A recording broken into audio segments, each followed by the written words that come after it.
Today it's about a theory that suddenly casts pDAI in a rather completely different light. Perhaps we're not merely talking about a broken stablecoin here. Perhaps we're looking at a system that was never entirely and completely shut down. A system that remains stuck in a rather strange in-between state and for that very reason could potentially be reactivated at a later time. And that could be precisely the reason why some people do not see pDAI as junk, but rather as the possible beginning of something far bigger. The deeper you dive into this story, the more clearly it becomes apparent. This really isn't just about a coin. It's about control, about an older style landing system, about governance, about a key that was very nearly on the verge of being handed over. But not entirely, and that one final step which was never actually carried out could well be the single most important clue in the entire pDAI story.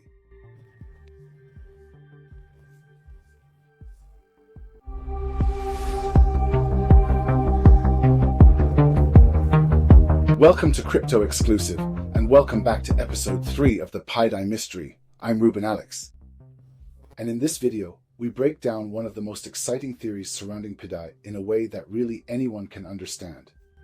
Without unnecessary technical jargon, without mindless half-baked talk, but step by step. Because if 9iron is even partially correct in his interpretation, then today we are not merely looking at a stablecoin that is broken. Then we are looking at a system that may have been deliberately left open, and that is exactly what we are going to explain clearly today. Most people look at pDAI and think at first, okay, the peg is gone, the thing is broken, end of story. And to be completely honest, that's understandable, because from the outside, it really does look exactly the same at first. A stablecoin that isn't sitting at $1 just seems like a failed system. But no, Iron isn't just looking at the price, he's looking at the underlying structure behind it, and that's exactly where it really starts to get interesting. His point is not simply pDAI might go up at some point. His point is much bigger.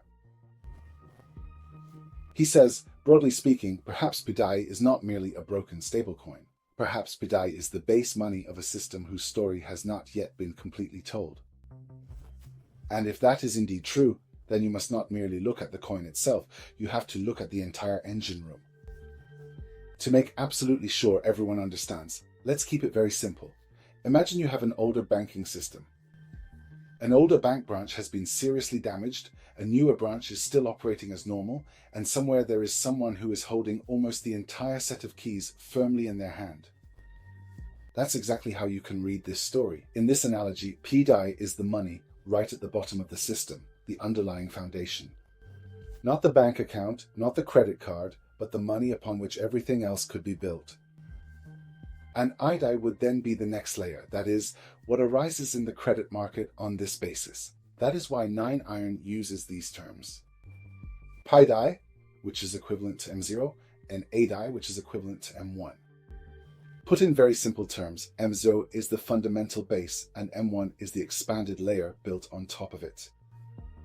Or even more simply, pDAI is the foundation, aDAI is the money on top of it. Now Aave, V2, and V3 really start to come into play. And you don't need to make it complicated either. In this story, Aave V2 is the old broken railway line. It hasn't entirely disappeared, it hasn't been properly repaired, but it still exists. But V3 is more like the new bank that's still operating, the modern level, the structure that still works. This is extremely important because an Irishman is basically saying with that, the system isn't completely dead, it's split into two parts. One part has been damaged, while another part still lives on, and that is precisely why the story is quite simply not over yet.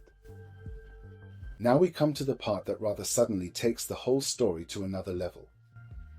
Proposal 224 and Proposal 225. At first glance, it sounds fairly dry. Almost like some older governance matter that nobody really wants to sit down and read.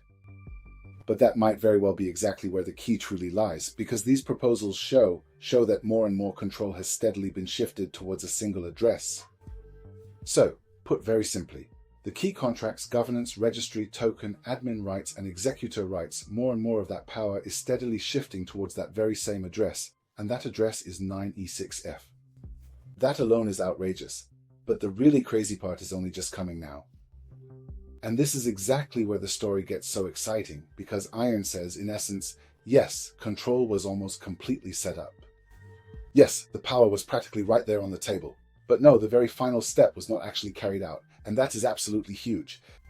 Imagine someone is given almost the entire bunch of keys to a building. He manages to unlock nearly every single door. He controls nearly everything, but there is one last door that he deliberately leaves slightly ajar, neither fully open nor properly closed. Why would he do that? That is precisely the question. Because if someone wants to take over everything completely, they normally see it through. They actually finish it off. If they do not finish it off, even though they could, then that is at the very least suspicious. And no, Iron's interpretation is that this might not have been a mistake. This might have been deliberate. Not to own everything immediately, but to be able to open a gate again later. And all of a sudden, the whole thing no longer looks like simply abandoned chaos, but rather more like a waiting interim state. And that is why 9e6f is so important in this theory. Not simply as a wallet, not simply as an address, but as a gatekeeper sitting close enough to control to be able to bring movement back into the system later on. Not necessarily the final king, but rather the person or structure that holds the key to the gate. And that is precisely why this assumed admin right is so important, because it means the door has not been closed for good, but it has not been fully opened either. And it is this limbo state that lies at the heart of the theory. Now it becomes even more exciting. 9iron says that this particular state of governance created the conditions that were necessary for the P-maker ESM to come into existence. Put simply, the ESM functioned like an emergency switch, a short-lived moment in which the old system was forcibly ripped out of its previous order. Why is that so important? Because this may have made it possible for an asset to emerge that is not normally trapped in the old logic, no longer simply classically collateralized, classically controlled, classically run through a DAO, but rather something that has been detached from that old order. And it's this exact asset that could be pDAI. This is the point at which 9iron's theory completely diverges from the usual stablecoin narrative. Because he's not saying only something's broken here, he's essentially saying, here, something might have been freed from the old order.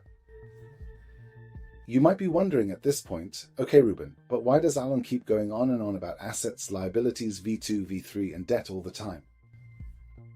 Because he wants to show that beneath the surface there is still a functioning machine.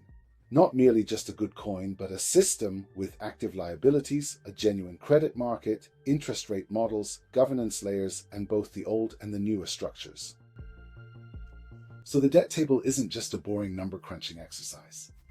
It is the indication that there is still architecture there, that there is still a mechanical inner workings in place, that there is more going on beneath the surface than many believe. If we want to boil the whole theory down to truly ultra-basic terms, then it looks like this. pDAI is the money at the absolute lowest level. aDAI is the money sitting just above it. Vault 2 is the older, broken bank. Vault 3 is the newer layer that still works. 9e6f is the main gatekeeper. And proposals 224 and 225 are the documents through which almost all the keys were handed over to this gatekeeper. The unaccepted admin is the single doorway that was deliberately not opened all the way. And the ESM is the emergency exit that quite literally tore the old system out of the existing order. If 9iron is right about this, then we're not merely talking about a broken stablecoin here. We're talking about a dormant, functioning money machine. And now comes the sentence, my dear friends, which is very important. This is still speculation. Highly intriguing speculation, clearly and logically well-structured speculation, but still only speculation. It hasn't been proven that all of this was planned exactly that way. It hasn't been proven that it will actually lead to a restart. It hasn't been proven that pDAI will reach $1. And that is precisely why even one of them says himself, the thing in brackets is clearly broken. So keep your hands off it, and that matters, because good analysis isn't about being blindly bullish. Good analysis means spotting patterns, recognizing opportunities, while still very clearly stating the risks. And that is precisely why this story is so fascinating, because it allows for two completely different interpretations. The first reading is, pDAI is quite simply a broken-style locomotive driver, an accident, a mere fragment, a kind of zombie from a failed system. The second reading is that pDAI was perhaps never left behind merely as a broken stablecoin, but rather as the foundation of a system that could one day be brought back online. And it is precisely this second interpretation that makes pDAI look exceptionally bullish to some. Because if 9iron is even partly correct with his theory, then we are not talking about some worthless speculative best guess here. We are talking about an asset that almost everyone has seriously misjudged today. An asset that seems broken right at this moment, but in reality could be the foundation for something far much bigger. And it's precisely moments like these that give rise to the biggest revaluations in crypto. Not when everyone already fully understands what lies ahead for them, but when almost everyone still believes it's all truly, completely over. Is all this just a tailcoat or a blueprint waiting in the wings? Is 96F merely an unusually strange address, or perhaps the true gatekeeper of a later reboot? Wasn't the final step that was carried out a mistake, or the most important intention in the entire history of crypto? And this is where it gets really bullish for pDAI. Because if that key was genuinely left in place on purpose, if V2 is restarted once again at some point, if V3 remains the properly functioning layer, and if pDAI is truly intended to serve as the monetary basis of a new credit market, then we are not talking about a small move.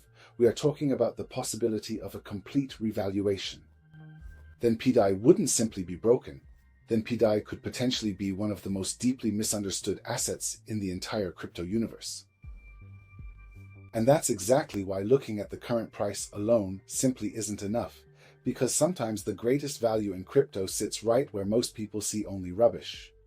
No one knows yet today whether this will really end like this, but that's exactly why many people keep watching. Because in this interpretation, Pi doesn't feel like the end, but rather like something that could only be at the very beginning. If you enjoyed this video, then please feel free to leave a like, subscribe to the channel, and write in the comments below which side you currently find the more convincing. Is pDAI, in your view, merely a broken stablecoin, or is there actually a dormant architecture behind it? And I'm telling you honestly and openly, for me, the evidence provided so far is already enough. I'm genuinely convinced that pDAI can, at some point, reach $1 one day. I'm quite clearly a pDAI believer, but I also fully understand anyone who tells me that all of this still isn't quite enough for them yet, and that they need even more solid evidence. And that's completely fine, because at the end of the day, everyone has to decide for themselves how they choose to interpret this story for themselves. I'm Ruben Alex from Crypto Exclusive, and as always, this is simply my personal opinion and not financial advice. Thanks for watching, please take care and keep it exclusive.